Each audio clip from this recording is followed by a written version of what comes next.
रात के 3 बजे हैं, अचानक नींद खुलती है और सबसे पहला काम क्या होता है? फोन चेक करना। बिल्कुल। सिर्फ उस एक इंसान के मैसेज के इंतजार में। जो इंसान अक्सर इग्नोर करता है। बिल्कुल, जो अक्सर इग्नोर करता है। ये एक ऐसा अनुभव है जिससे बहुत से लोग कभी ना कभी गुजर चुके हैं। तो आज की हमारी इस गहरी चर्चा का मकसद इसी बात को समझना है कि इंसान अक्सर उन लोगों की तरफ क्यों खिंचा चला जाता है जो उन्हें लगातार दर्द देते हैं। सही कहा। और सबसे बड़ी बात यह है कि ये कोई कमजोरी नहीं है, बल्कि पूरा का पूरा मनोविज्ञान और हमारे दिमाग का खेल है। ठीक है, चलिए इसे समझते हैं। बिल्कुल। और अगर हम इसे विज्ञान के चश्मे से देखें तो इस पूरे खेल को इंटरमिटेंट रीइंफोर्समेंट कहा जाता है। मतलब कभी इनाम मिलना और कभी बिल्कुल ना मिलना। हाँ, यहाँ दिलचस्प बात यह है कि हमारे दिमाग का एक केमिकल है डोपामीन। अक्सर माना जाता है कि यह सिर्फ खुशी मिलने पर रिलीज होता है, जो कि पूरी तरह सच नहीं है। एकदम सही। हमारी रिसर्च बताती है कि यह अनिश्चितता यानी अनसर्टेनिटी के समय सबसे ज्यादा रिलीज होता है।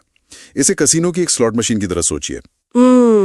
जब हैंडल खींचा जाता है तो पता नहीं होता कि सिक्के बाहर आएंगे या नहीं। और वो जो शायद जीत जाऊं वाली फीलिंग है ना, वो दिमाग में डोपामाइन का सैलाब ले आती है।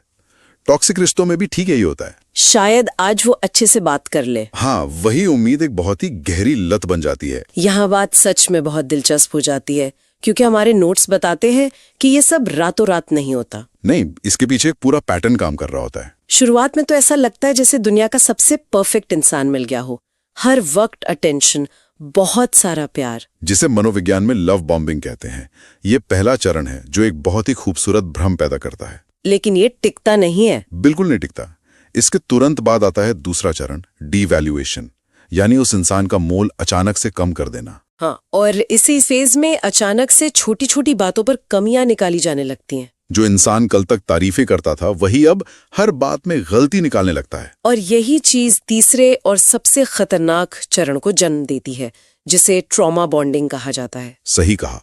जब दिमाग को लगातार दर्द और कंफ्यूजन मिलता है तो इंसान उन बुरे पलों को सिर्फ इसलिए सहने लगता है ताकि उसे वापस वो पुराने अच्छे पल मिल सकें। वो शुरुआती लव बॉम्बिंग वाले पल। हाँ, ये एक ऐसा चक्र है जिसमें इंसान पूरी तरह उलझ कर रह जाता है। ये सुनकर ही कितना दम घोटू लगता है। जब कोई इस ट्रॉमा बॉन्डिंग में फंस जाता है तो बाहर आना नामुमकिन सा लगता है। तो सवाल ये है कि इस खतरे को पहचाना कैसे जाए? कुछ बहुत ही स्पष्ट खतरे की घंटियां होती हैं। जैसे अगर कोई बार बार अपनी ही भावनाओं पर शक करने लगे और खुद से पूछे कि क्या मैं ओवर रिएक्ट कर रही हूँ, या फिर किसी का पूरा मूड सिर्फ उस दूसरे इंसान के व्यवहार पर निर्भर हो जाए, तो ये एक बड़ा संकेत है। इसके अलावा अगर करीबी दोस्त इस रिश्ते को देखकर लगातार अपनी चिंता जता रहे हैं तो उसे नजरअंदाज नहीं करना चाहिए। बिल्कुल। और इससे बाहर आने के लिए जो तरीके सामने आए हैं वो काफी प्रैक्टिकल हैं। जैसे रोज डायरी लिखना। जब चीजें लिखी जाती हैं तो एक रियलिटी चेक मिलता है कि असल में रिश्ते में कितने अच्छे और कितने बुरे पल हैं। इसके साथ ही भरोसेमंद दोस्तों का सपोर्ट सिस्टम बनाना और छोटी छोटी सीमाएं यानी बाउंड्रीज तय करना बहुत मददगार साबित होता है। बाउंड्रीज तय करना वाकई जरूरी है, लेकिन कई बार सब कुछ जानने के बाद भी लोग ऐसे रिश्तों से बाहर नहीं आ पाते। मैं भी यही सोच रही थी कि ऐसा क्यों होता है। अगर हम इसे बड़ी तस्वीर से जोड़ें तो लोग अक्सर इसलिए टॉक्सिक रिश्तों में रुकते हैं क्योंकि उनका ईगो उन्हें ये विश्वास दिलाता है कि वो उस इंसान को बदल सकते हैं। उन्हें लगता है कि वो इतने खास हैं कि उस इंसान को ठीक कर देंगे जिसे कोई और नहीं बदल पाया। ये ईगो असल में एक बहुत बड़ा ट्रैप बन जाता है जो इंसान को उसी दर्दनाक स्थिति में फंसाए रखता है। तो इस सब का क्या मतलब है? इसका सीधा सा मतलब ये है कि असली आजादी ये स्वीकार करने में है कि किसी और इंसान को नहीं बदला जा सकता। हम सिर्फ खुद को बदल सकते हैं।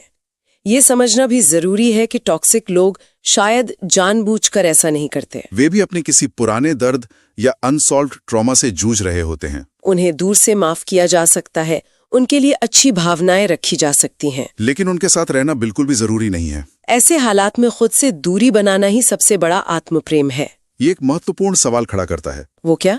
अगर हमारा दिमाग अनिश्चितता या अनसर्टेनिटी से इतना ज्यादा आकर्षित होता है कि वो दर्द देने वाले रिश्तों की भी लत लगा लेता है, तो क्या इस मनोवैज्ञानिक लूप का इस्तेमाल अपने ही फायदे के लिए किया जा सकता है? मतलब क्या इस डोपामाइन और अनिश्चितता के खेल को अपनी जिंदगी में कुछ नया सीखने के लिए मोड़ा जा सकता है? या कोई बहुत अच्छी आदत बनाने के लिए एक टूल की तरह इस्तेमाल किया जा सकता है?